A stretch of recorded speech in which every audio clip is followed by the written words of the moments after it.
3 पैसे हैं जो बच्चों की डिलीवरी में काम आएंगे। लेकिन मम्मी जी, आपकी बेटियों को वापस आने में तो अभी बहुत वक्त बाकी है। वही सोच सोच कर परेशान हो रही हूँ। सोच रही हूँ कल से दूध भी बंद करवा देती हूँ।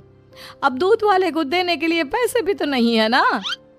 अरे नहीं मम्मी जी, अगर दूध भी बंद करवा दोगी तो मुझे चाय कहाँ से मिलेगी, और चाय के बिना मैं तो मर ही जाऊंगा। क्या करूं बेटा, इसके अलावा हमारे पास कोई ऑप्शन नहीं है। मेरे पास पैसे ही नहीं बचे। इस तरह कावेरी जी धीरे धीरे अपने तीनों दामादों को पैसे देना बंद कर देती हैं और घर में खाने पीने की चीजें लाना भी बंद कर देती है। अब वो तीनों बुरी तरह से परेशान होने लगे थे और इसलिए एक दिन तीनों प्लान करके घर से बाहर निकलते हैं और बाजार में जाने के बाद, यार अच्छा खाना खाए हुए कितने दिन हो गए, पता नहीं कब अच्छा खाना मिलेगा। हमारी बीवियों के जाने के बाद तो हमारी हालत भिखारियों जैसी हो गई है यार।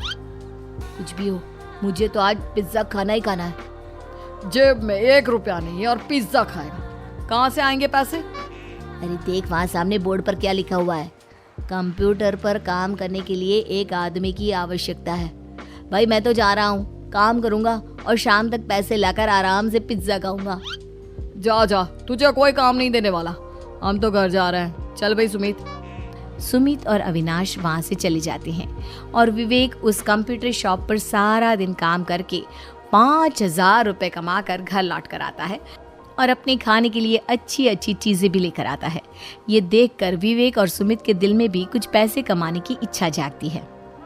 अरे सुबह सुबह कहाँ चल दिए तुम? मम्मी जी, एक बहुत अच्छी जगह मिली है। कंप्यूटर पर काम करने के 5,000 मिले थे कल मुझे।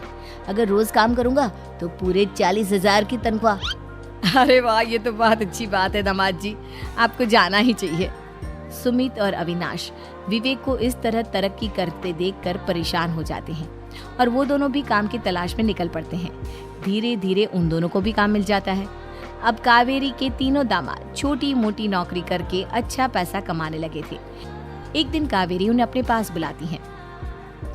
अरे वाह, विवेक 40,000 कमा लेता है, अविनाश 60,000 और सुमित तुम भी 40,000 के आसपास कमा ही लेते हो। कुल मिलाकर तुम अच्छे खासे पैसे कमा रहे हो बेटा। हाँ मम्मी जी, बहुत मजा आता है जब महीने के एंड में मोटी रकम हाथ में आती है। पूछिए मत मम्मी जी, घर में रहकर रोटी बना बना कर और तो जैसा महसूस होने लगा था मुझे तो। हाँ बेटा, तुम तीनों की बात तो बिल्कुल ठीक है। और जानते हो, अब तुम तीनों की पत्नियां भी वापस लौट कर आने वाली है। लेकिन मम्मी जी, अभी तो उन्हें गए सिर्फ 2 महीने हुए हैं। आपने तो कहा था वो 4 महीने के बाद लौट कर आएंगी।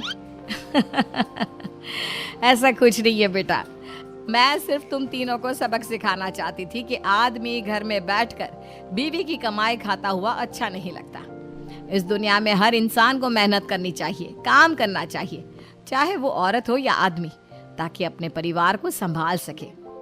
कावेरी की बात सुनकर उन तीनों को अपनी गलती का एहसास होता है और कावेरी उन्हें सच बता देती है कि ईशा, सुहाना और मोहिनी शहर में ही कहीं दूसरी जगह रह रहे थे।